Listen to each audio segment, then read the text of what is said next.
Bien, buenas tardes a todos. Se me ha encomendado esta tarde la tarea que asumo con honor y con mucho gusto de presentar a don Albert Rivera, presidente de Ciudadanos, como todos ustedes saben. Es una tarea sencilla, por cuanto, desde luego, su actividad en primera línea de la política nacional pues hace que sea conocido por todos los aquí presentes.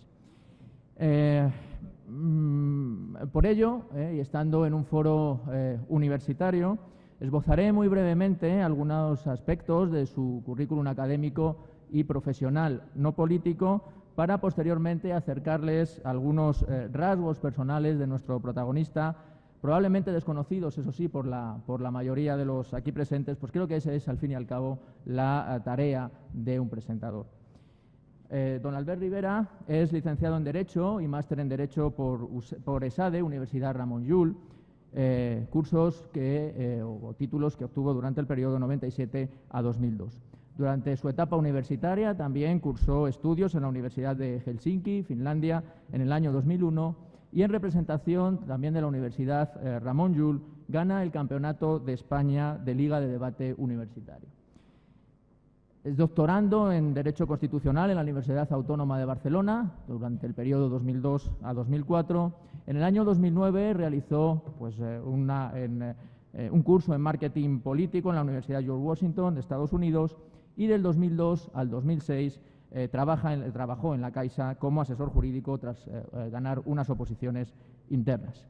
Y en cuanto a esas cuestiones de carácter personal, que quizás son más desconocidas por los presentes, si tuviéramos que encontrar a Albert en algún lugar, quizás en su época vacacional, esta sería Baleares, alguna cala de Baleares, aunque confirma que verdaderamente cuanto más años va cumpliendo, más le gusta la montaña, también es cierto. Si le preguntáramos por algún defecto, él nos diría que es despistado, aunque yo particularmente creo que esto a veces es una virtud, en algunos casos. Y tenaz, se considera un ciudadano inquieto, comprometido y con ganas de cambiar las cosas. Un deseo, como muchos de los que somos padres, es ver crecer feliz a su hija, y convierte en prioridad su paternidad. Si le tuviéramos que regalar un libro, sin rozar el cohecho, diríamos que le podríamos regalar El factor humano, de John Carlin, que trata de la vida de Nelson Mandela. Si queremos ir al cine con él, probablemente nos aceptaría gustosos ver Filadelfia, por los derechos civiles que hay detrás, que encarna la película. Es un enamorado de la música y, igualmente, si tenemos que acudir a un concierto con él, se decantaría probablemente por Manolo García, del que considera que sus letras y su música pues, le apasionan. Un sueño, como el de muchos, ser feliz. Y sepan que a nadie de ustedes les rechazaría un café, porque considera que todos tienen algo interesante que ofrecer. Su frase, casi un lema vital, es que nada es imposible. Y si le preguntamos que por qué decidió dedicarse a la política, como buen jurista que es, porque cree en valores como la justicia, la igualdad y la libertad, le influyó también el momento político que se vivía ya en Cataluña cuando decidió dedicarse a la política, y su inquietud por conocer cómo funcionan desde dentro los partidos políticos. Por todo ello, hoy don Albert Rivera es diputado nacional y presidente de Ciudadanos. Tiene la palabra y le agradecemos enormemente su presencia aquí esta tarde.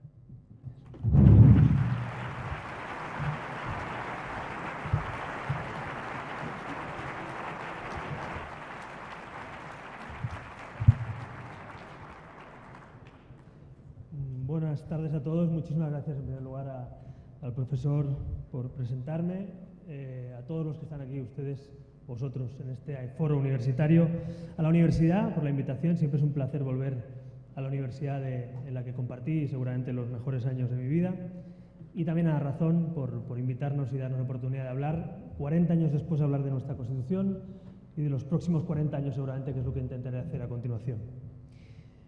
En primer lugar, antes de pasar a hablar del texto constitucional, de la reforma, de si hay que hacerla, si no hay que hacerla, cómo hay que hacerla, creo que lo primero que tenemos que destacar en España, y en este momento más que nunca, es que tenemos una de las mejores constituciones del mundo. Y no es chauvinismo, es una realidad jurídica y es una realidad política. ¿Hay constituciones más antiguas? Sí. ¿Hay constituciones después de la nuestra? También. Pero seguramente, y a los que somos estudiosos de la Constitución, lo que más nos fascina en nuestra Constitución es, por un lado, su fortaleza y a la vez su dinamismo y su flexibilidad. Esta es una Constitución, la española, que permite reformas, si no, no podría estar hablando yo de aquí de qué cosas hay que reformar. En Francia, por ejemplo, hay partes de la Constitución que no se pueden ni siquiera reformar. En otros países son intocables o se cambian cada pocos años. ¿Cuál es la grandeza de una Constitución, de una Carta Magna? Que dure en el tiempo, que sea flexible para cambiarla, pero que necesite amplias mayorías también para tocar los temas esenciales de un país. Son las tres cosas que necesita básicamente una Constitución, para que dure en el tiempo, para que sea buena para una sociedad. Bueno, pues lo primero que quiero hacer hoy aquí, 40 años después, es dar las gracias a los padres de nuestra Constitución. Este es un país poco agradecido en muchas ocasiones. En otros países los padres fundadores, me viene a la cabeza lógicamente Estados Unidos, pero también otros países son héroes nacionales. Aquí nuestros padres fundadores seguramente en muchas ocasiones no son ni siquiera conocidos ni reconocidos. Es más, algunos se permiten el lujo de despotricar y hablar mal de nuestros padres fundadores, ¿no? Y yo quiero hacerlo como constitucionalista, como ciudadano, como español. Quiero agradecer lo que consiguieron, porque cuando he hablado con alguno de ellos, he tenido la ocasión de poder charlar con alguno de ellos, la suerte de conocerles, de escucharles, todos coinciden en algo, y es que la Constitución del 78, más allá del texto que dio fruto y se vio la luz en aquellos años, es una suma de renuncias. Básicamente, ese texto es una suma de renuncias que la convierten en un gran acuerdo. Y eso es importante entenderlo, porque los que hemos nacido en democracia nos pensamos que es muy fácil ponerse de acuerdo, o que es muy fácil tener una sociedad de bienestar, una economía de mercado, derechos, libertades, derechos sociales, pero es muy difícil. De hecho, una democracia fuerte es la excepción en el mundo. Piénsenlo, pensadlo. Desgraciadamente, de las 200 naciones del mundo, la inmensa mayoría no son democracias prósperas ni fuertes. Somos unos pocos los privilegiados que vivimos en una democracia y con una Constitución estable y fuerte. Y creo que en estos momentos tan delicados, y a nadie se nos escapa lo que ha pasado en mi tierra, en Cataluña, y lo que sigue sucediendo, creo que es importante reivindicar lo que se consiguió. Y reivindicarlo también desde la juventud, reivindicarlo desde los que hemos nacido con una Constitución debajo del brazo, literalmente, ¿no? Yo nací en el 79, ni siquiera estaba presente ni había nacido cuando se votó la Constitución. Algunos dicen, y creo que de manera equivocada, y luego hablaremos de ello, de la reforma, ¿no?, que la Constitución hay que cambiarla de arriba abajo porque no la votamos muchos, ¿no? Eso sería como plantearse en Estados Unidos quién votó la Constitución de Estados Unidos, ¿no? O da igual, en Alemania la ley de Bonn, o muchas de las constituciones. Hombre, las constituciones, precisamente el logro que tienen es que no haya que votarlas cada 4 años, sino que sean textos que duren en el tiempo y pensando en el futuro. Por eso yo sí que, ya me avanzo a lo que voy a decir luego, yo sí que creo que nuestra Constitución tiene cosas que mejorar. Y la pregunta es, después de 40 años, ¿quién no tiene cosas que mejorar? Después de 40 años, la mejor, ¿no?, familia del mundo, la mejor empresa del mundo, la mejor construcción del mundo, el mejor monumento, necesita siempre actualizaciones, reformas. Pero yo, cuando una casa necesita reformas, lo que me planteo es qué cosas hay que cambiar, no que hay que tirarla abajo. Y en España hay algunos que quieren tirar abajo nuestra casa. Unos porque no les gusta la democracia liberal y constitucional, los populistas, y otros porque no les gusta España, básicamente, que son los separatistas, ¿no? Bueno, pues los reformistas, y yo básicamente me defino como un reformista, como un liberal, como un constitucionalista, creo que tenemos que tener el espíritu permanente de mejora. No para contentar a los que quieren tirar abajo la casa, no para contentar a los que quieren liquidar España, para contentar a 47 millones de españoles que son los que viven en esta casa, nuestra gran casa común, que es España. Por eso, dicho y dejado claro ya que esta es una gran Constitución, sí que quiero pasar a hablar en este segundo punto de lo que ha conseguido España con esta Constitución. España ha duplicado la renta per cápita con esta Constitución. España ha conseguido el mayor catálogo de derechos sociales, seguramente de Europa, en los derechos sociales reconocidos en nuestra Constitución. Tenemos una Carta de Derechos y Libertades incomparable, garantista para muchos ciudadanos en libertades y derechos. Tenemos un gran avance económico. España es hoy una de las 11 economías más importantes del mundo, gracias también a este marco constitucional. Pero también tenemos grandes infraestructuras, tenemos una clase media que, a pesar de la crisis que hemos vivido y todavía da coletazos, ¿no?, pues todavía podemos hablar de que España tiene una clase media fuerte. Tenemos una población profundamente satisfecha con pertenecer a Europa, que es otro de los avances que hemos conseguido, la la llegada a España a Europa en 1986 y sus logros y lo que nos ha ayudado, todo eso ha pasado con la Constitución. Y también hemos derrotado al terrorismo con la Constitución y también hemos frenado el golpe en Cataluña aplicando la Constitución. Por tanto, el balance es netamente positivo. Y quien diga lo contrario, miente. El balance es netamente positivo. Yo como liberal, a diferencia de los nacionalistas, siempre pienso que el futuro puede ser mejor que el pasado. Y yo estoy convencido que el futuro que nos va a deparar un futuro mejor. Ya sé que son momentos de incertidumbre, momentos de dudas, momentos difíciles, díganoslo, especialmente aquellos que hemos vivido ese golpe en primera persona en Cataluña, pero les digo una cosa, el mundo es hoy mejor que hace 40 años, España es hoy mejor que hace 40 años, pero también estoy convencido que España, la España que vea a mi hija, la España que vean sus hijos, también va a ser mejor que la España que hoy estamos viviendo. De eso nos tenemos que encargar, los que estamos en la vida pública, los que trabajamos por nuestro país. Así que también quiero dejarles claro que hemos conseguido grandes cosas estos 40 años, que hay grandes retos en España y en Europa, hablaremos de ello, pero que no nos volvamos locos. España está mucho mejor hoy de lo que estaba hace 40 años. El tercer punto que quería comentarles, después del reconocimiento a la Constitución y el reconocimiento a estos 40 años de logros y de avances, también es, básicamente para adentrarnos en una posible reforma, preguntarnos, aparte de lo que ha funcionado, qué no ha funcionado, qué cosas fallan, ¿no? ¿Qué cosas hay que arreglar en la casa? Y yo creo que hoy podemos decir, sin caer en el tremendismo ni el fatalismo de los populistas, de los nacionalistas, pero sí, desde el reformismo, desde quien quiere a España, sí que debemos preguntarnos qué cosas hay que mejorar. Yo creo que en la vida quien quiere a alguien tiene que ayudarle a mejorar, ¿no? Piénsenlo, sus padres, sus abuelos o sus hijos, los que nos queremos intentamos ayudarnos a mejorar. Y yo creo, como quiero este país, como quiero España, creo que España tiene que mejorar permanentemente. Y por eso no comparto la visión de aquellos que dicen que nunca hay que cambiar nada, porque básicamente lo que hay que preguntarse es qué cosas hay que cambiarle y cómo, pero no bloquear las cosas simplemente por preguntarse. Los que somos libres nos podemos preguntar qué cosas hay que mejorar en la vida. Yo me lo pregunto cada día, ¿no? Y como me lo pregunto cada día para mí o para los míos, pues me lo quiero preguntar para mi país también, qué cosas tenemos que hacer mejor. Mire, por ejemplo, en materia de igualdad, una de las cosas que para mí no han funcionado en estos últimos años es la igualdad entre españoles. Es verdad que hay más igualdad en tanto en cuanto hay más oportunidades, igualdad, digamos, de oportunidades, pero territorialmente España, con la descentralización, ha conseguido cosas buenas, sin duda. Un país de casi 50 millones de habitantes tiene sentido que sea un país descentralizado, la mayoría de países de este tamaño están descentralizados, pero voy a hacer aquí un matiz importante que para mí es la clave de lo que hay que cambiar. Una cosa es estar descentralizados y otra fragmentados. Hay un libro de Paco Sosa Wagner, un catedrático que conocerán de Derecho Administrativo, que se lo recomiendo, que se llama La España fragmentada y que diferencia la descentralización de la fragmentación. Descentralizar, les voy a poner ejemplos, es que un centro de salud se pueda gestionar por parte del Gobierno de Castilla y León o por parte del Gobierno de Aragón o por parte del Gobierno de Cataluña, para acercar a los ciudadanos, para que los trámites puedan ser más rápidos. Eso es descentralizar.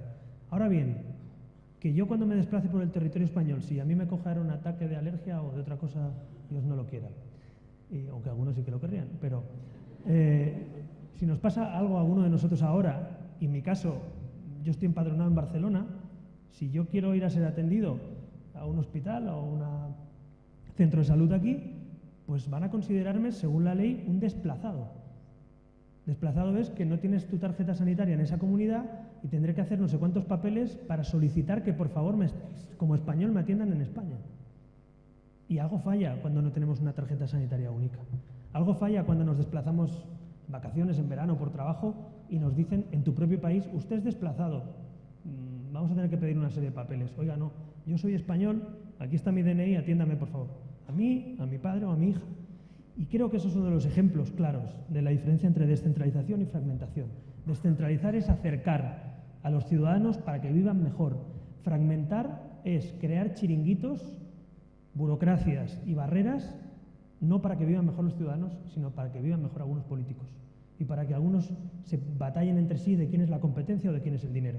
Cuando se olvidan que lo importante es ser competente, no tener competencias, y lo importante es que el dinero es suyo, es de todos. Esa es la diferencia entre fragmentación y descentralización. Por tanto, yo estoy a favor de un país descentralizado, porque un país de 50 millones de habitantes, repito, tiene sentido que la gestión pueda ser compartida. Lo que no tiene sentido es que yo pierda derechos cuando me desplazo por el territorio español. Pongo otro ejemplo, funcionarios. Yo soy, por ejemplo, bilingüe, yo hablo catalán y castellano, español, y muchos españoles tenemos dos lenguas. Yo creo que somos afortunados de ser un país con muchas lenguas. Yo creo que tener varias lenguas oficiales, como es el caso de España, es una riqueza. Pero ¿dónde está el problema? Cuando conviertes tu riqueza patrimonial, cuando conviertes la riqueza de hablar varias lenguas en una barrera de exclusión. Hoy en día, por ejemplo, un funcionario de Castilla y León, si quiere ir mañana a trabajar a Baleares, pues no puede ir si no sabe hablar un nivel determinado de catalán.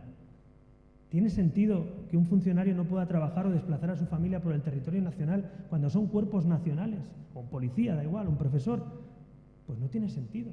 La España descentralizada sería aquella en la que se reconoce que hay lenguas cooficiales, pero a ese funcionario se le deja desplazarse por el territorio y que voluntariamente pueda aprender, si quiere y si puede, esa lengua cooficial. Pero la lengua oficial del Estado es el español. Bueno, pues estamos creando un Frankenstein, una especie de... Frankenstein era un monstruo pues con buen corazón, pero era un monstruo. Y yo creo que algunos de buena fe están creando una especie de Frankenstein en el que para desplazarte de un territorio a otro no puedes trabajar en otro sitio, tienes que aprender no sé qué nivel lingüístico y te excluye a una parte de los funcionarios. Otro ejemplo, la educación. Oiga, yo soy partidario de que la educación sea una competencia, por cierto, compartida. La educación, dicen algunos que es exclusiva de las comunidades, mentira.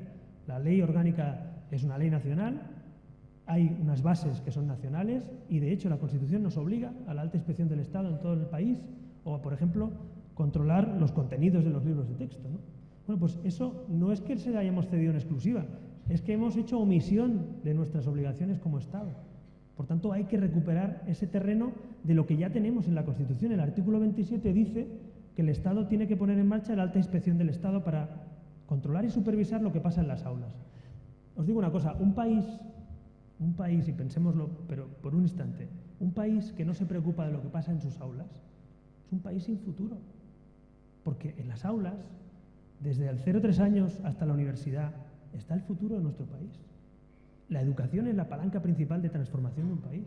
Si se lo cedemos a los que creen o quieren liquidar España, si dejamos que se adoctrine en las escuelas, si no se puede estudiar español en España, pues algo se habrá hecho mal, ¿no?, en estos 40 años.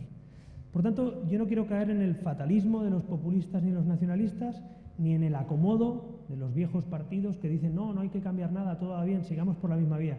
Yo creo que hay que preguntarse, a los que queremos España, qué cosas hemos hecho mal. Y es el momento, después de 40 años, seguramente, de lanzar una nueva etapa corrigiendo lo que se ha hecho mal y reforzando lo que se ha hecho bien. Estos ejemplos que les he puesto, educación, sanidad, funcionariado, tema lingüístico, son algunos de los ejemplos que yo quería traerles aquí, porque creo que si reformamos la Constitución tiene que ser para todo esto. Yo no quiero reformar la Constitución para que Puigdemont esté contento. ¿Cómo voy a hacer un cambio constitucional para contentar a quien quiere liquidar mi país? Tendré que hacer un cambio preguntándome en qué va a mejorar la vida de los españoles. Y ese es el problema del debate que tenemos hoy encima de la mesa. Por tanto, a la pregunta, ¿habría que reformar cosas de la Constitución? ¿Se podría mejorar la Constitución? Sí. ¿Qué cosas hay que mejorar de la Constitución? Pues, por ejemplo, garantizar la igualdad de derechos entre españoles o regenerar la vida pública, y luego me detendré en eso. ¿Hay que cambiar la Constitución para encajar, como dicen algunos, a los nacionalistas? Hombre, los nacionalistas, de tanto querer encajar, al final están desencajando España. Mire, yo soy catalán y no necesito estar encajado. Este es mi país. Y no tengo que pedir permiso, ni paso, ni perdón por haber nacido en una parte u otra de España. Ahora, si tú quieres que toda España se adecúe a aquellos que quieren liquidar España, estás cometiendo un error fatídico. Por eso yo creo que el futuro de España pasa por acuerdos entre constitucionalistas, no con aquellos que quieren liquidar tu país. Con acuerdos entre los que, oye, desde la izquierda, desde el centro, desde la derecha, desde el socialismo, el liberalismo, el conservadurismo, compartimos por lo menos unos valores de país, creemos en Europa, creemos en la Constitución. Así que a mí me parece importante en días como hoy reivindicar los acuerdos. La Constitución se hizo con acuerdos, los pactos de la Moncloa se hicieron con acuerdo y el futuro de España se tendrá que hacer con acuerdos. Y yo me comprometo aquí, lo he hecho en otros foros, pero lo hago aquí también en Ávila, que es un lugar además para reivindicar también la Constitución española y donde se creó y donde nació en alguna manera. Estuvimos hace 2 años ahí precisamente iniciando curso político en Gredos. Bueno, pues aquí en Ávila quiero decirles mi compromiso por esa unión, esa suma entre constitucionalistas, que nunca verán a Ciudadanos con los populistas y los nacionalistas, porque hemos nacido básicamente, paradójicamente, en una parte de España donde los populistas y los nacionalistas hoy han intentado romper el país. Y por eso venimos vacunados ya de lo que es el nacionalismo, para no hacer nacionalismo, sino constitucionalismo, que es justo lo contrario al nacionalismo. Así que el futuro de España pasa por acuerdos, pero acuerdos entre moderados, acuerdo entre constitucionalistas, acuerdo, por cierto, entre europeístas, entre aquellos que creemos en una Europa fuerte, no aquellos que quieren cargarse Europa o salir del euro, porque también los hay. Así que creo que en este momento delicado es un momento también de esperanza y de no ponernos nerviosos. La historia de España ha demostrado que hemos pasado momentos delicados, pero cuando nos hemos dado la mano hemos sido imparables. Y creo que vamos a volver a verlo, sinceramente. Creo que pronto, espero que más pronto que tarde, podamos volver a verlo. ¿Qué tiene que suceder para ver esas mayorías, para que esto cambie? Bueno, lo primero que hay que hacer es asumir con humildad que solo nadie va a gobernar ya seguramente en un futuro, que todos tenemos que ponernos de acuerdo con otros partidos. Y eso es algo que Ciudadanos ha practicado. Aquí en Castilla y León lo hemos hecho, llegando a acuerdos presupuestarios o para conseguir la gratuidad de los libros de texto, para suprimir privilegios políticos, aforamientos, modificaciones, que yo creo sinceramente que de nuestra humilde posición del 2015, pues en Castilla y León, en vez de que gobiernen los radicales, pues hoy hay un gobierno estable y hay cambios gracias a ese acuerdo. No les voy a engañar, les voy a tirar para casa. Hoy el CIS nos da la victoria en Castilla y León, déjenme que lo diga aquí con orgullo, porque es muy buena señal que en una tierra como esta, pues Ciudadanos sea la primera fuerza política, incluso con el CIS de Sánchez, que ya eso es tremendo. O sea, es decir, porque si con este CIS del señor Tezanos, el Masterchef de la cocina de las encuestas, salimos primero, bueno, pues eso ya me parece más increíble todavía. Pero bueno, bromas aparte, y yendo a lo serio, creo que hay que llegar a acuerdos. Ya veremos en qué sentido, los ciudadanos deciden quién queda primero, quién queda segundo, quién queda tercero, pero sí la voluntad de consenso, que es lo que dio pie a la Constitución. Hablando de la reforma constitucional en concreto, para entrar en materia en esta segunda parte de la intervención. Miren, nosotros tenemos un documento, como no puede ser de otra manera, de un partido constitucionalista, de un partido que sí cree que se pueden cambiar las cosas, pero con consenso. Hicimos un documento hace 3 años en Cádiz, y lo presentamos allí precisamente para reivindicar también la Constitución de 1812. Yo que soy un loco del constitucionalismo, pues me gusta de vez en cuando perderme por esas calles de Cádiz. Hace poco estuvimos en el oratorio de San Felipe Neri precisamente y la verdad que el liberalismo y el constitucionalismo europeo tiene nacimiento en España, en Cádiz, y eso hay que reivindicarlo también hoy aquí, ¿no? Pero hicimos ese documento allí y hablamos de reformas. ¿Qué haría Ciudadanos si tuviera 2/3, cosa que es prácticamente, no diré imposible, pero prácticamente imposible, de la Cámara del Congreso o del Senado, ¿no? Bueno, pues eso es lo que hicimos, poner en un documento el maximalismo, lo que Ciudadanos haría si pudiera. Y eso es alguna de las cosas que yo les voy a contar ahora, no me voy a enrollar mucho si no les aburriría, pero sí algunas de las pinceladas de cosas que sí se podrían cambiar y que nosotros creemos que se quieren cambiar. Luego la segunda parte será mucho más pragmática, porque evidentemente si no tienes 2/3 de la Cámara o 3/5 no cambias nada. Por tanto, ya me avanzo a decirle que lo que les cuente está condicionado, no puede ser de otra manera, al pragmatismo y a la voluntad de consenso que tiene un marco constitucional. Bueno, pues por ejemplo, en materia de regeneración democrática, ¿qué cosas se podrían cambiar relativamente fácil? Pues mire, por ejemplo, la supresión de los aforamientos políticos. Con una reforma exprés de la Constitución y con 3 partidos constitucionalistas o 3 partidos de la Cámara en este momento, pues podríamos suprimir los aforamientos, ¿no? Y eso lo estamos haciendo en algunos estatutos de autonomía. No nos pueden decir algunos partidos que eso no se puede hacer porque ya lo hemos hecho y lo hemos hecho con ellos. Les hemos convencido. En Murcia, por ejemplo, exigimos una reforma del Estatuto de Murcia para que se suprimieran los estatutos, en este caso los aforamientos políticos. Nosotros creemos que en pleno siglo XXI pues el aforamiento político tiene poco sentido y en todo caso hay que tener una justicia ágil, rápida, garantista, pero ir al juez natural y en todo caso tener mecanismos para que nadie abuse, lógicamente, de su poder en la justicia, ¿no? Pero ese debate se está produciendo, la sociedad creo que lo tiene bastante asumido, que a la hora de ir a los tribunales pues no tiene que haber privilegios en la política. Yo no los quiero, vaya, yo creo que no hace falta, primero porque espero no tener que ir nunca y segundo porque si te toca, pues como cualquier otro español, ¿no? Bueno, pues esa propuesta ya ha pasado en Murcia, esa propuesta ya se ha llevado a cabo en otras comunidades autónomas, esa propuesta acaba de salir ayer del Congreso y del Senado, salió la reforma del Estatuto de Canarias con esa supresión. Por tanto, si lo estamos suprimiendo en varias autonomías, habría que suprimirlo en el Congreso y el Senado y el Gobierno, y no dejar esto una especie digamos, de diferencias entre autonomías o a nivel nacional. Segunda reforma posible, pues el Senado. Yo en el Senado no puedo ser más claro. O lo reformamos o lo cerramos. Pero el Senado no puede ser un cementerio de elefantes.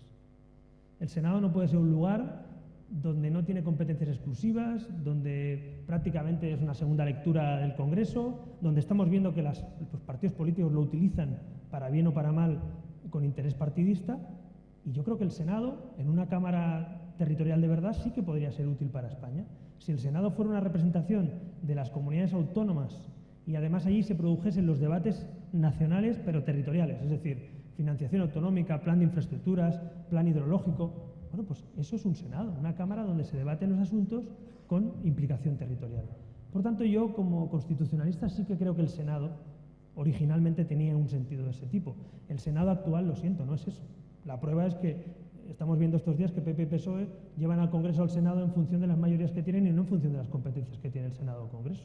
No tiene sentido, por ejemplo, que vayamos al Senado a preguntar cosas, en este caso, que afectan directamente al presidente de Gobierno, ¿no? Como el caso del fraude posible de la tesis de Sánchez. Bueno, yo soy de los que pienso que tendría que ir al Congreso, que es el que la ha elegido, la Cámara que la ha elegido. Y si no, pues ya veremos si hay alternativas o qué mayorías se producen, ¿no? Pero bueno, en todo caso, yo creo que el Senado se puede reformar, reduciendo el número de senadores, yendo a un Senado que represente a las comunidades y otorgándole competencias concretas al Senado para que tenga un sentido, y luego mecanismos de desbloqueo si se produce el conflicto con el Congreso. Esto que les digo no es un invento, ya existen países como Alemania, como Austria, como Estados Unidos, cada uno con su modelo, pero todos ellos con senados muy potentes, con senados realmente representativos de esa territorialidad del país, ¿no? Así que esa es la primera vía, el plan A. Si esto tarda mucho, pues también les digo una cosa, para que el Senado sea un lugar simplemente para calentar el sillón o para que los partidos se peleen y no haya realmente unas competencias concretas, pues oiga, la otra vía es cerrarlo. Y como tarden mucho, cada vez va a tener más partidarios. Aviso a los que no quieren reformarlo. Cuanto más tardemos en reformar el Senado, más partidarios de cerrar el Senado. Eso es lo que suele pasar cuando las cosas se pudren, ¿no? Así que yo soy crítico con el Senado actual, pero creo que se le podría dar un sentido distinto. ¿Qué más cosas podemos cambiar? Pues el sistema electoral. El sistema electoral, las reglas de juego. ¿Tiene sentido que no tengamos listas abiertas, por ejemplo, en España? Yo creo que se podrían desbloquear las listas, como en Alemania, con un voto preferente, que es una manera, además, de que el ciudadano controle directamente al diputado y no al secretario general de su partido, o las primarias del partido. Creo que el desbloqueo de listas hace que todo el mundo se espabile, hablemos claro. Si los ciudadanos te pueden quitar y poner, si te pueden premiar y castigar, ya harás tú por visitar Ávila, por tener una oficina abierta en Ávila, por escuchar a los ciudadanos de Ávila, por entender lo que dice la sociedad civil en Ávila y luego defenderles legítimamente en una Cámara, ¿no? Por tanto, el desbloqueo de listas es una manera de acercar la política, el desbloqueo de listas es una manera de accountability, de rendición de cuentas al ciudadano, y es una manera de quitarle el poder a las cúpulas de los partidos para darle el poder a los ciudadanos. Y se lo dice un presidente de un partido, creo que tiene más mérito. Yo no quiero que eso sea así, yo creo que haya primarias en mi partido y que escojan a los mejores los militantes y luego que los ciudadanos puedan premiar y castigar a los diputados de mi partido si lo hacen bien, mal o regular. Yo creo que eso funcionaría mucho mejor. O, por ejemplo, la proporcionalidad del voto, ¿no? Es evidente que tiene que haber un componente de compensación o de equilibrio territorial, ¿vale? Pero también tenemos que pensar que en algunas islas o provincias de España llega a valer 20 veces más prácticamente el voto que en otra. Por tanto, es un debate legítimo que se tiene que producir, estamos en el siglo XXI, y eso es otro de los debates que se producirían si la circunscripción es provincial, si es autonómica, si es doble lista, como en Alemania, lista unipersonal, lista nacional.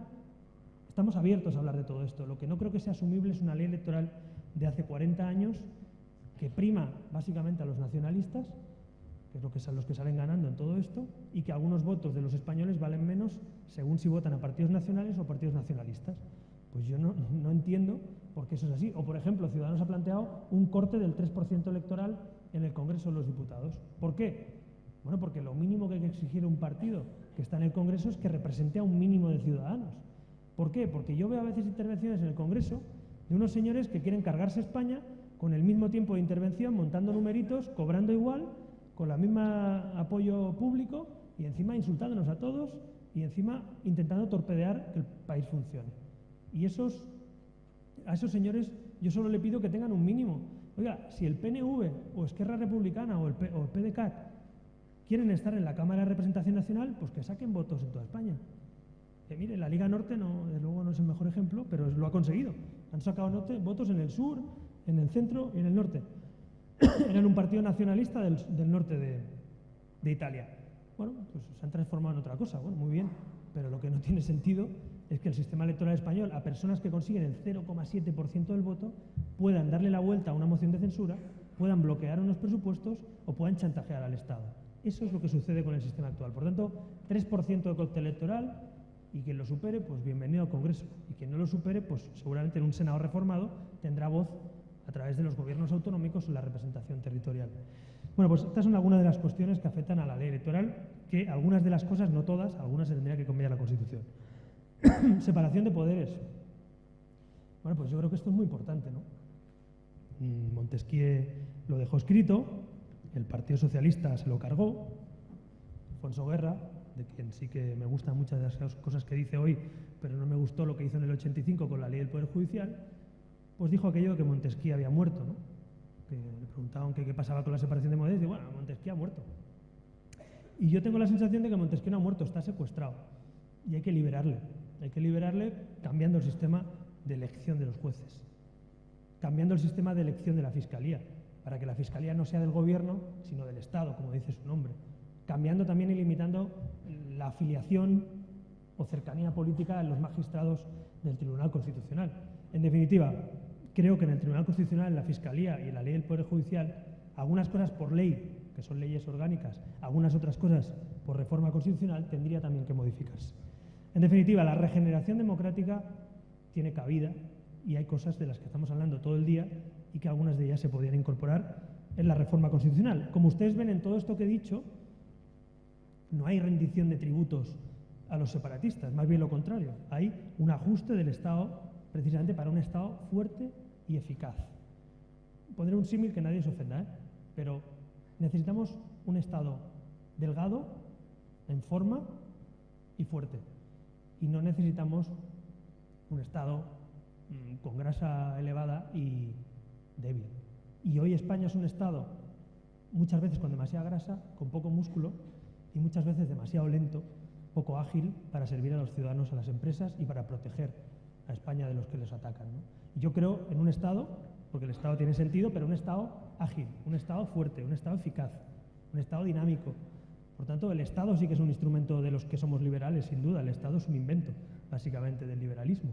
Pero un invento para servir a los ciudadanos, para recaudar impuestos y para proteger derechos y libertades. No un modus vivendi. El Estado no es un modus vivendi ni debe serlo. No es un lugar para colocar a gente en la administración pública, para hacer dedazos.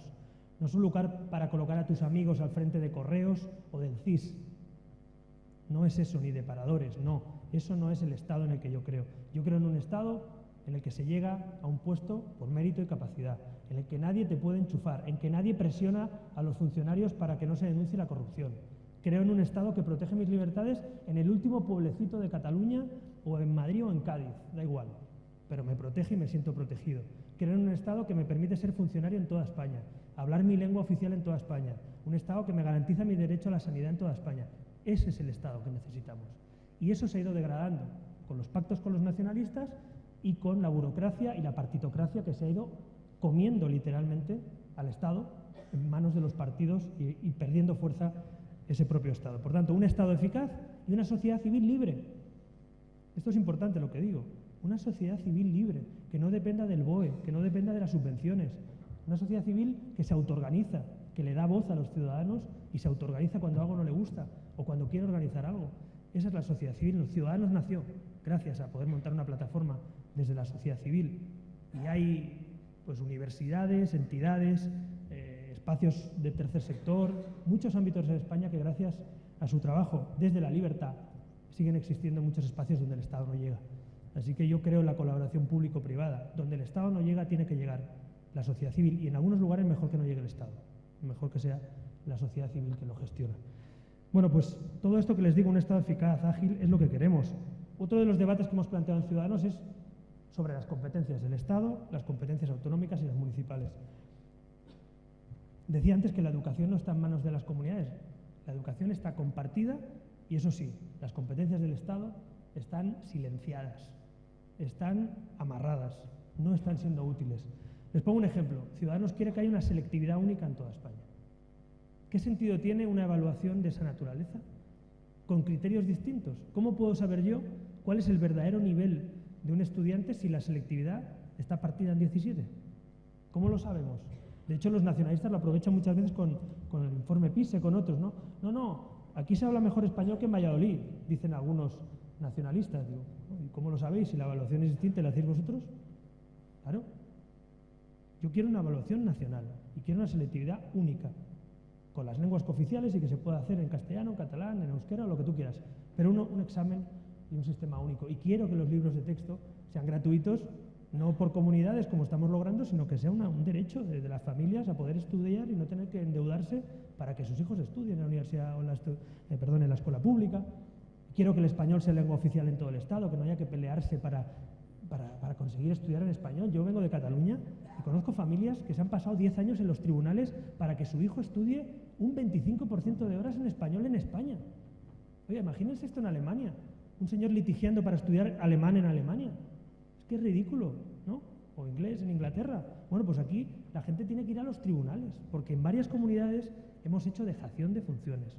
Y digo hemos porque me considero parte de las Cortes. La realidad es que lo han hecho otros, porque a mí me gustaría cambiarlo, ¿no? Pero todo esto que les digo necesita aclarar las competencias. Esto es del Estado y es el Estado que se encarga. Bases de educación, derecho y cartera de servicios sanitarios, tarjeta única, ley de dependencia es una ley nacional, hay que recordarlo, la ley de dependencia es una ley nacional, pensiones, es decir, hay que garantizar el estado de bienestar igual en toda España y que no dependa de dónde has nacido ni dónde te toca vivir. Esa es la reforma de verdad que tenemos que hacer, o en la financiación autonómica. Así que, claro que la Constitución en algunos casos hay que tocarla para todo esto, pero otras cosas no hay que tocar la Constitución. Solo hace falta voluntad y coraje para cambiar la deriva en la que hemos entrado. Por tanto, es clave diferenciar la descentralización de la fragmentación, es clave diferenciar un Estado descentralizado de un Estado que no tiene igualdad de derechos. Y nosotros ponemos en esa reforma dos cláusulas que deberíamos recuperar y marcar a fuego en nuestra Constitución. Unidad de mercado, para la libertad de empresa, de circulación, de capitales, de servicios, de personas, trabajadores, en definitiva, libertad y unidad de mercado, y igualdad de derechos, el artículo 149, garantizarlo de verdad. Es decir, que tú tengas una carta de derechos y que sea igual en toda España. Esas dos reformas, por mucha descentralización que haya, nos garantizan que si alguien se pasa, tienes mecanismos para reivindicar tu derecho.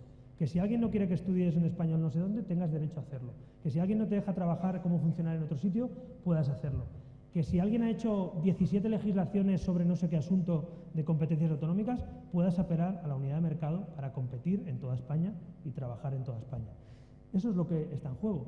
El sistema alemán es muy parecido a este que os digo. El sistema alemán cede las competencias que no están claras, o que no están, mejor dicho, que no están explícitas, son de los Länders, no son de la Federación, pero tienen dos cláusulas fundamentales, estas que les digo, la armonización para garantizar derechos y la unidad de mercado.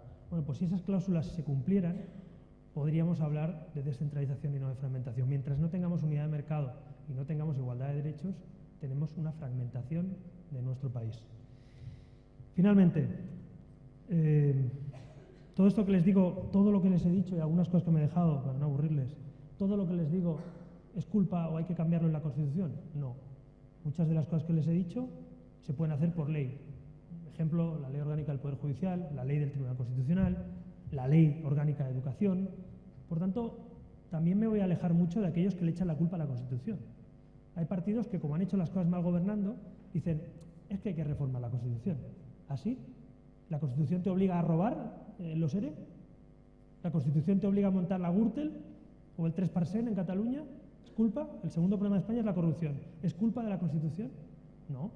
De hecho, gracias a la Constitución, algunos mecanismos judiciales, conocemos los casos de corrupción. O el empleo. A algunos le echan la culpa. No, es que claro, la Constitución habría que cambiarla porque la precariedad laboral tiene la culpa básicamente un sistema laboral obsoleto del siglo pasado, que es el que tenemos en España, que no hay valentía para hacer una reforma que flexibilice el mercado laboral, que no precarice el empleo de los jóvenes, que nos dé oportunidades a todos y que los que contratan y los contratados se pongan de acuerdo y que los que no quieren cambiar el sistema pues pierdan esa batalla. Por tanto, el primer problema de España es el empleo, y lo siento, cambiando la Constitución no se soluciona. El segundo problema de España es la corrupción, y también lo siento, pero no tiene que ver en este caso con la Constitución. En todo caso es un mandamiento, el no robarás, pero no es desde luego en este caso un artículo constitucional, como sabéis. Así que los principales problemas de España, que nadie se equivoque, no son culpa de la Constitución. ¿De qué nos puede servir la reforma constitucional? De catalizador, de espacio de consenso, de reforma de algunos temas que seguramente sería bueno para garantizar derechos y libertades. Por tanto, yo quiero resumirlo claramente. Ciudadanos, si ustedes preguntan, ¿Ciudadanos es partidario de actualizar la Constitución? Sí. ¿Lo puede hacer solo? No. ¿Lo intentaría hacer contra una parte de España? Nunca, porque la Constitución es de todos. Ese es el gran logro de la Constitución del 78. En España ha habido más constituciones, pero no eran de todos. Eran de unos contra otros. Vaya, de rojos contra azules o azules contra rojos. Esta es la Constitución de todos. Por tanto, no se puede tocar la Constitución, no se debe tocar la Constitución. Y me remito al informe del ponente Rubio Llorente del Consejo de Estado. Un informe que yo comparto, bastante razonable, 2006, si no recuerdo mal, en el que apunta qué cosas sí se podrían hacer ya. Pongo cosas muy concretas. La sucesión en la corona. Bueno, pues la sucesión en la corona se puede modificar y creo que hay consenso para que pueda ser, en este caso, da igual si es una mujer o un hombre, sucesora a la corona. En este caso, por motivos obvios y biológicos, parece que no hay problema, pero bueno, es algo que hay que cambiar en la Constitución para garantizar esa igualdad. O estamos hablando de nombrar las comunidades autónomas. Oiga, España ya no está en el 78. Hoy ya hay 17 comunidades autónomas. Se pueden definir y se pueden nombrar. De hecho, sería bueno porque algunos, a los que les gusta mucho ocupar otros espacios, a los nacionalistas, pues les gusta que siga vigente una disposición, en este caso en Navarra, que permite al País Vasco en algún momento, con mayorías parlamentarias comunes, pedir la anexión de Navarra al País Vasco. Pues oiga, no. Ciudadanos propone la supresión de esa disposición adicional, transitoria, perdón, cuarta, y lo que queremos es suprimirla para que quede claro que Navarra es una comunidad autónoma, como lo es Castilla y León, como lo es Castilla-La Mancha o la Comunidad de Madrid, más las dos ciudades autónomas. Por tanto, el mapa del 78 es distinto al mapa del 2018, se pueden cambiar algunas cosas, la sucesión de la corona, el nombrar las comunidades autónomas. Yo he propuesto los aforamientos, que creo que hay bastante consenso social, no tanto político, pero vamos a ser muy realistas. Y esta es la pregunta clave. ¿El Parlamento actual, el Congreso actual, el Senado actual, nos da mayorías amplias y consensuadas para reformar la Constitución? Pues esta es la pregunta coyuntural que hay que hacerse hoy. Y la respuesta, a pesar de los que queremos cambiar algunas cosas o mejorarla, la respuesta es no. Y solo hay que saber contar escaños.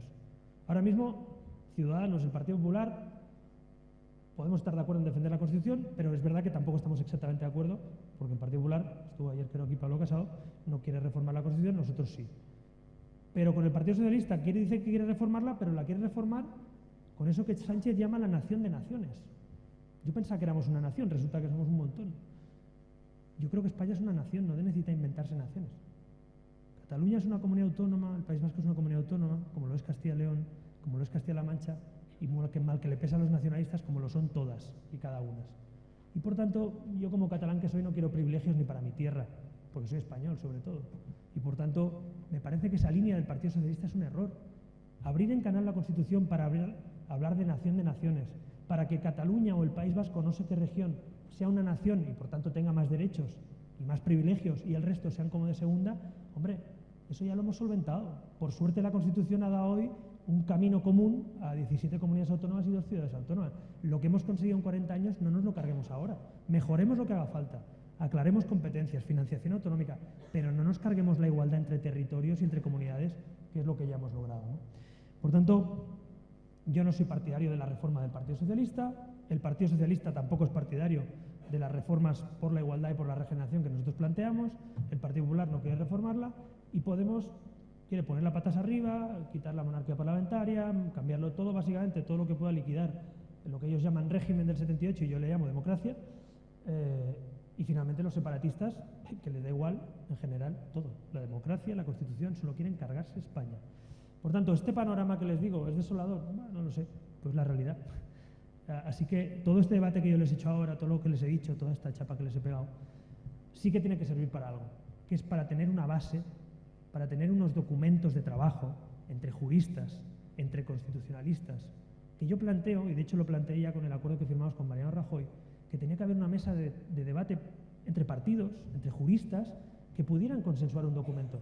Esto no lo vamos a hacer por mucho que diga Podemos por Twitter. No, una cosa es que los ciudadanos participen y otra es que nos engañemos y pensemos que lo que se logró en el 78 se logró en Twitter. No, se logró en reuniones muy largas y en cenas convertidas en reuniones y en paradores, sí, pero también en habitaciones del Congreso y en salas y en renuncias y todo eso con ruido de sables, con asesinatos, con terrorismo. Hombre, me parece a mí que criticar aquello y decir ahora que lo vamos a hacer por Twitter, pues ya nos gustaría tener la mitad del tamaño político que tuvieron aquellos señores. Así que un poquito más de humildad de los que somos jóvenes y nos han dejado una democracia, un poquito más de ganas de llegar a acuerdos, que hace falta, y un poquito de ambición de país para mejorar España. Ese es el resumen con el que les dejo. Ayer Pedro Sánchez hizo una distinción en el Parlamento, que no puedo pasar por alto, porque creo que es ahí esta parte del problema de lo que estamos viviendo hoy. Ayer Pedro Sánchez afirmó, sin rubor, que todos los partidos del Congreso, incluido Bildu, incluido Esquerra Republicana, son partidos constitucionalistas. Básicamente lo que viene a decir Pedro Sánchez es: tengo que limpiarles la imagen para poder pactar con ellos, porque si no mis votantes van a salir corriendo. Pues bueno, yo quiero decir aquí hoy, y hablando de esto, que eso no es cierto. No todos los partidos son constitucionalistas. Están en la Constitución, se aprovechan de la Constitución e intentan liquidar cada día la Constitución. Los constitucionalistas defendemos la soberanía nacional, que somos todos los españoles, no por territorios, la igualdad entre españoles y no los privilegios. Defendemos el respeto a las instituciones y a las leyes, no saltarse las leyes ni asaltar congresos ni parlamentos. Y defendemos que la Constitución, sea mejorable o no, está vigente en cada rincón de España. Esos somos los constitucionalistas. Y yo en eso, para ser justos, creo que hay muchos, por no decir todos los constitucionalistas en el Partido Popular, en Ciudadanos, hay parte o buena parte de esos constitucionalistas en el Partido Socialista, pero también estoy convencido que Pedro Sánchez no es uno de ellos.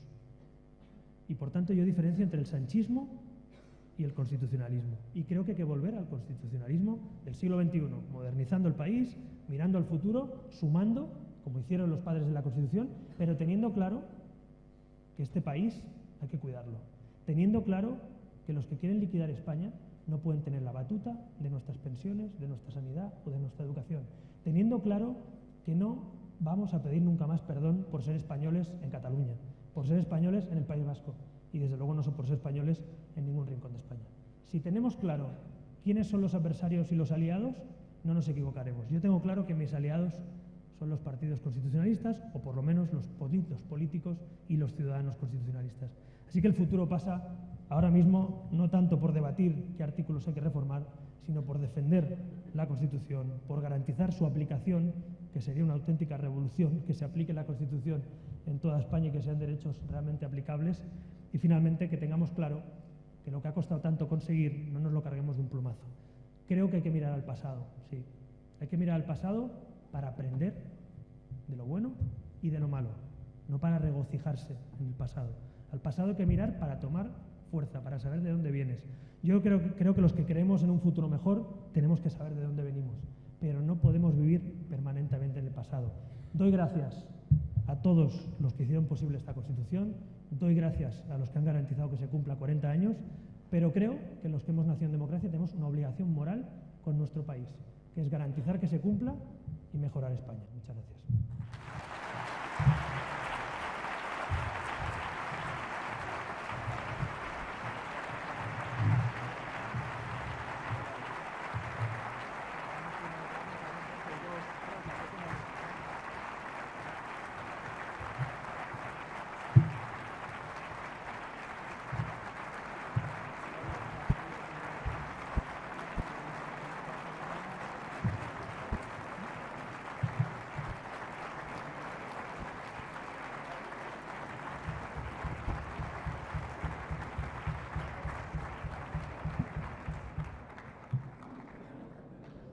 Bien, muchas gracias, Albert, por tu claridad, que es característica, por otra parte, y las has manifestado aquí esta tarde en la universidad. Bien, abrimos un turno de preguntas.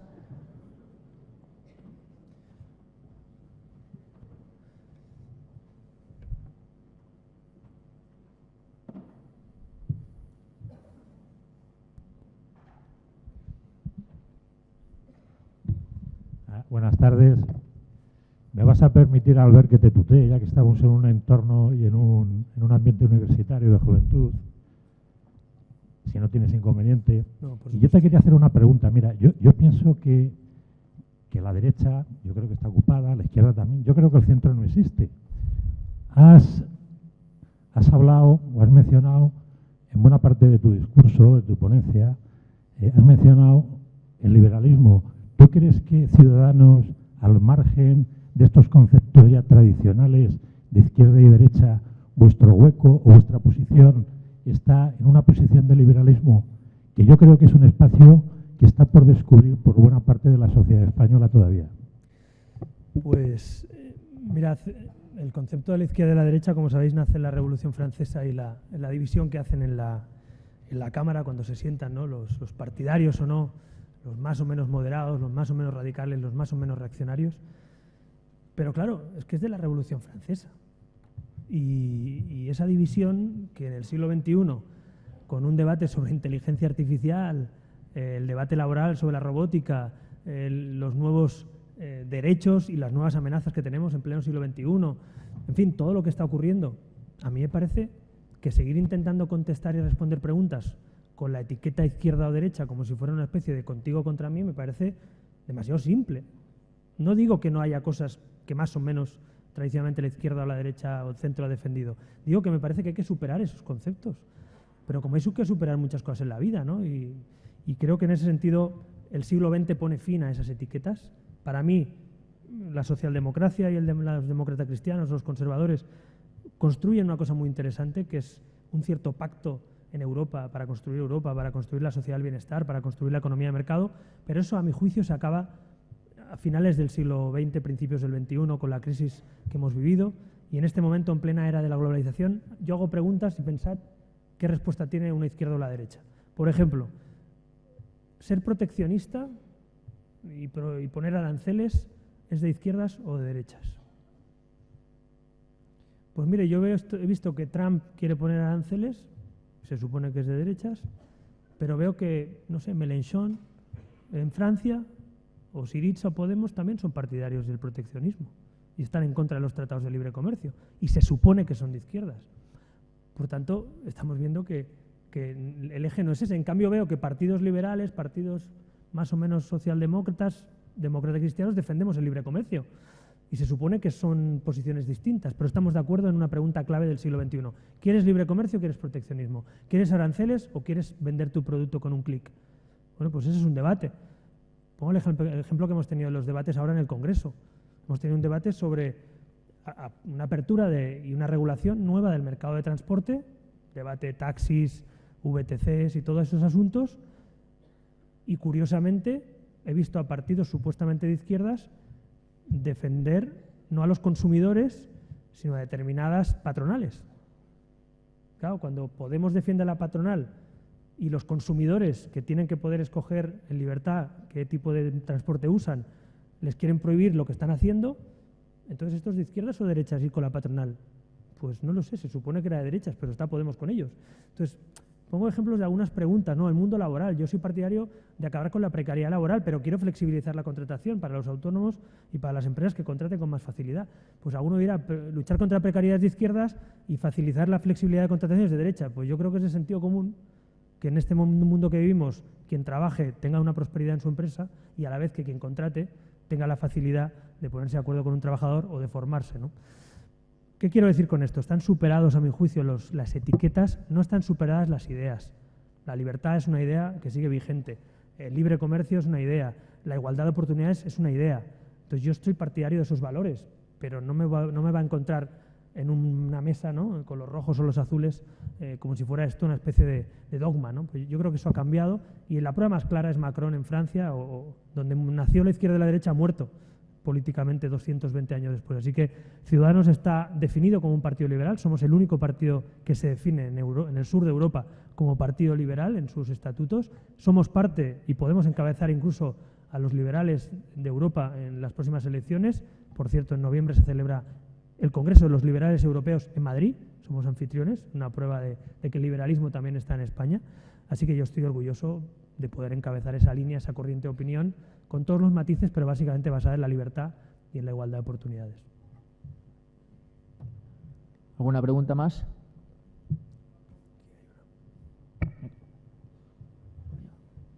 Por aquí abajo, sí.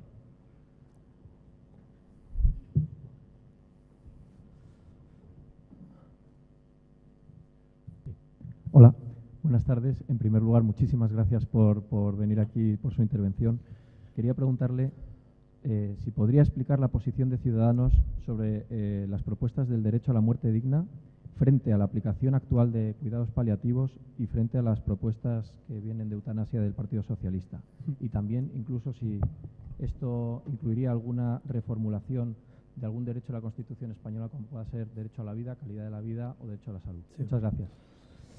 Bueno, en primer lugar, yo también me siento especialmente orgulloso de haber sido el primer partido que llevaba a la Cámara un debate humano, un debate solidario, que precisamente era el de los derechos al final de la vida, ¿no? Es decir, todos nos ha pasado, a mí también, y creo que a muchos de ustedes también, piénsenlo, nos ha pasado ver a un familiar en las últimas horas sufriendo, pasándolo mal, ver a médicos pasándolo mal por no poder ayudar a esa persona y no tener un estatus, no tener una regulación, no tener unos cuidados, no tener una serie de garantías para poder tomar decisiones tú y no el médico tener que tomar las decisiones por ti, ¿no?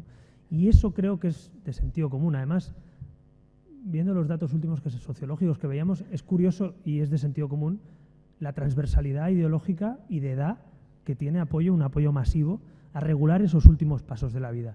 Pero hablo de la vida, fijaos, no hablo de la muerte, hablo de la vida, porque los últimos días de tu vida también son vida.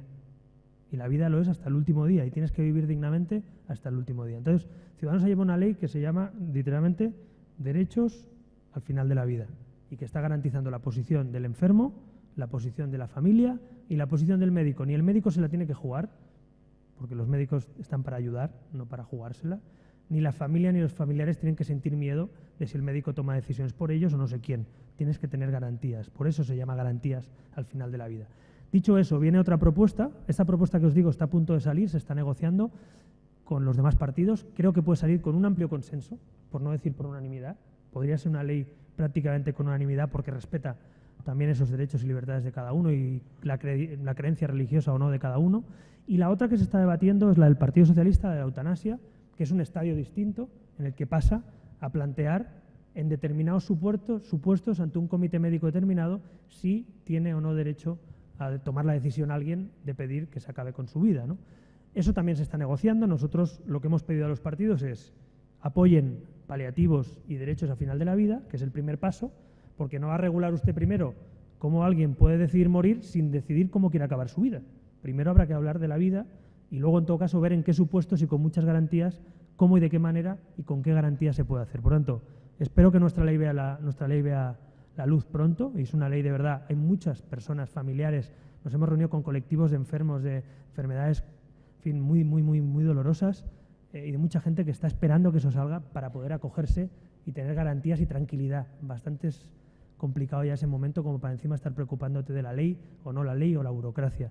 Y por otro lado, la ley del Partido Socialista es verdad que es más moderada que la del Podemos, que era una barbaridad desde mi punto de vista jurídico, pero la del Partido Socialista la vamos a negociar a ver si llegamos a un consenso también con el PP, con el PSOE y nosotros para sacar una ley más o menos razonable. Esa es nuestra posición. Insisto, respeto a la libertad, que es fundamental, y respeto a cómo quiere vivir los últimos días de su vida cada uno con garantías. ¿En otra pregunta por aquí abajo?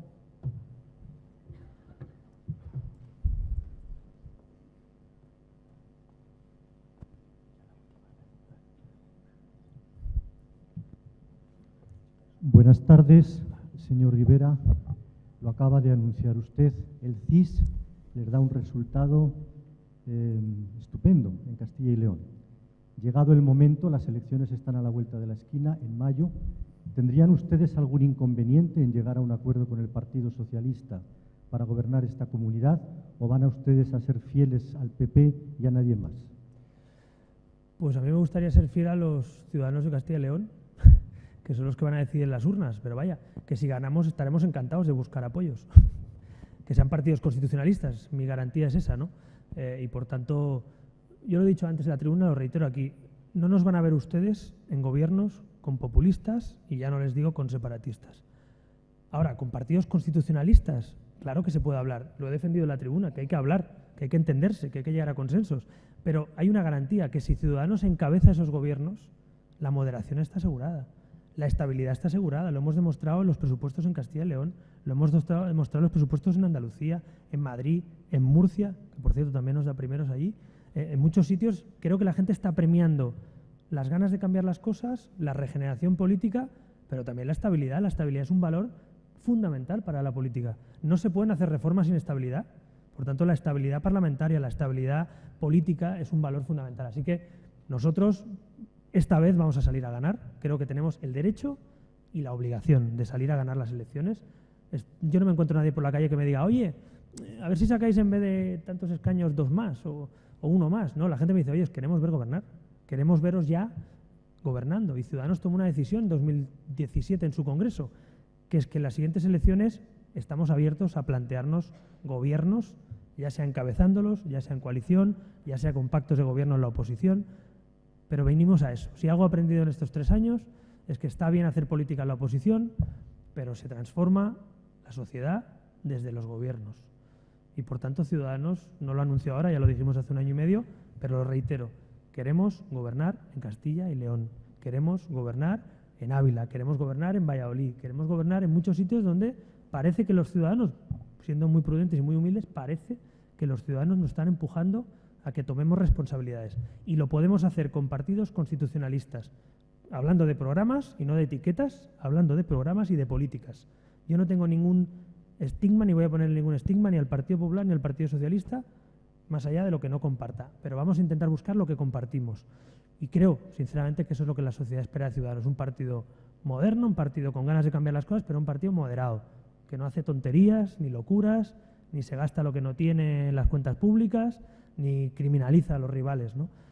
Hemos venido a eso. Igual suena muy poco excitante, pero es que creo que en este país lo políticamente correcto pues ya no es tan correcto, y lo incorrecto o lo que parecía más difícil pues empieza a ser una cosa necesaria, ¿no? Así que ese es el espíritu con el que nos presentaremos a las elecciones, y déjenme decir que estoy orgulloso de que en esta tierra pues se valore el trabajo que se hace tanto en el Congreso como en las Cortes y en los ayuntamientos de los compañeros que están aquí trabajando, ¿no?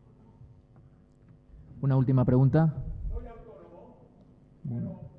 Tiene usted buena voz, ¿eh?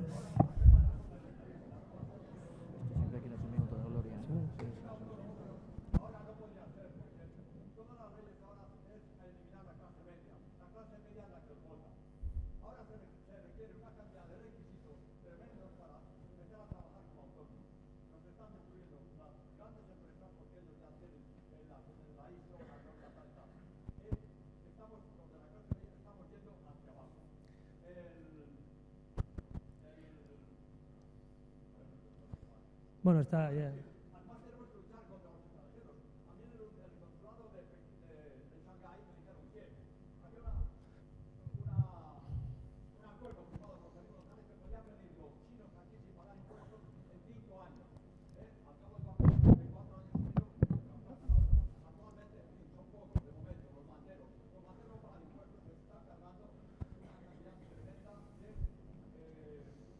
Sea breve, por favor, y formule la pregunta porque vamos un poquito contestarle. justos de tiempo.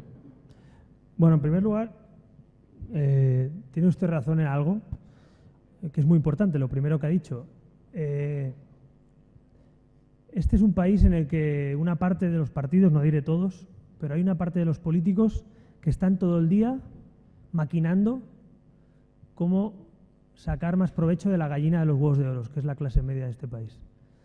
Y creo que estamos llegando a un punto peligroso, porque por supuesto que hay que dedicar dinero público a corregir desigualdades, por supuesto que tenemos que tener pensiones, sanidad para todos, educación, ley de dependencia, por supuesto, lo digo claro, pero tengo cada vez más la sensación, y es lo que nos llega, y es verdad que mucha de esa gente nos vota, es verdad, que hay gente que siempre pringa, que cuando paga impuestos nunca tiene una deducción, que cuando va a pedir una guardería nunca tiene ayuda, que cuando tiene que llegar a no sé qué umbral, dice, usted cobra más de 900 euros, no le toca nada.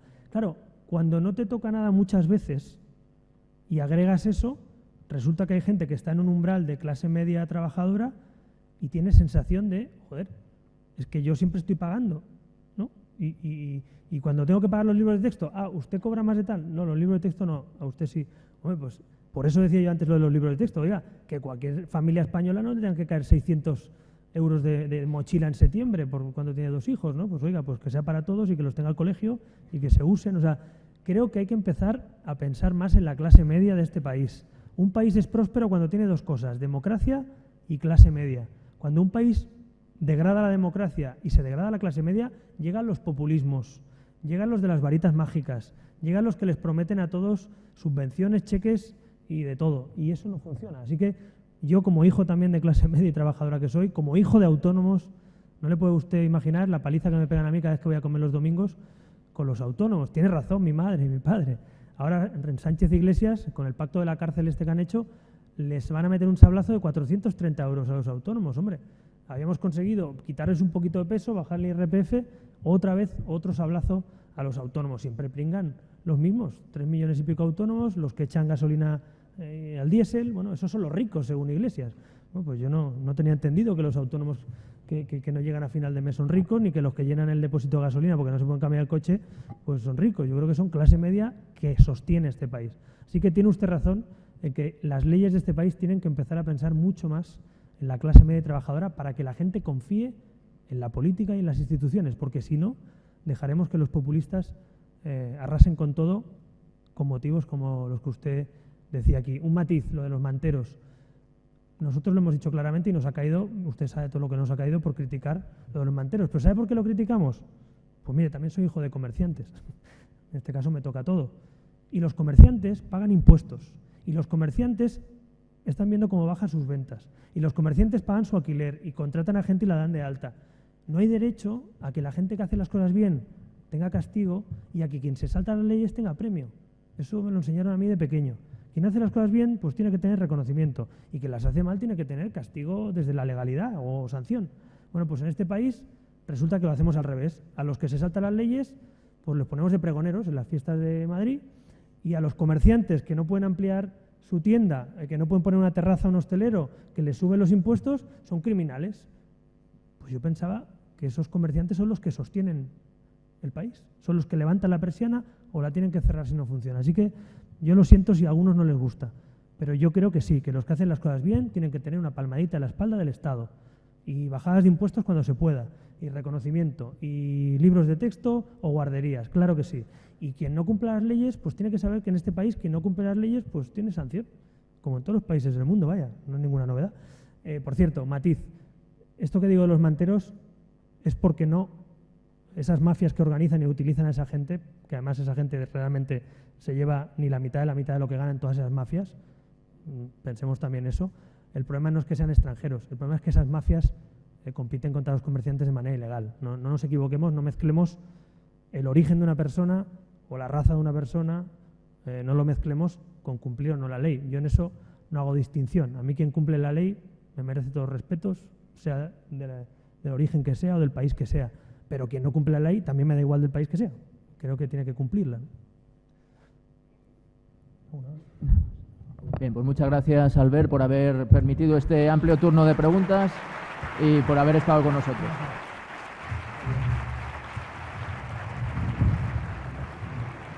Un placer conocerte.